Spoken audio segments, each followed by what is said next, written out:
ભગવાન બિરસા મુંડાની 150મી જન્મજયંતિ વર્ષની રાજ્યમાં જનજાતીય ગૌરવ વર્ષ તરીકે ઉજવણી કરાઈ રહી છે, જે અંતર્ગત 7 થી 13 નવેમ્બર દરમિયાન રાજ્યના 14 આદિજાતિ વિસ્તારોમાં જનજાતીય ગૌરવ યાત્રા યોજાઈ રહી છે.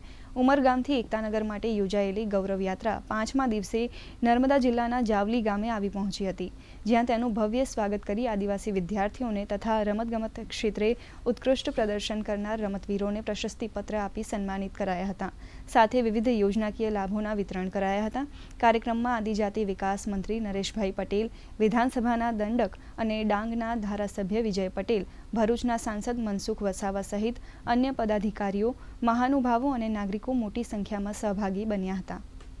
ગૌરવ યાત્રા એટલા માટે અમે ગામે ગામ 14 જિલ્લા 53 તાલુકા ની અંદર અમારી યાત્રા પરિભ્રમણ કરી રહી છે અને આ પરિભ્રમણ કરતા કરતા અનેક લોકોને અમે મળીએ છીએ, અનેક લોકો આગળ વાત કરીએ છીએ અને નવી પેઢી એમાંથી કંઈક જાણે અને ભગવાન બિરસા મુંડાજીનું નામ અમર રહી જાય, અમર થઈ જાય.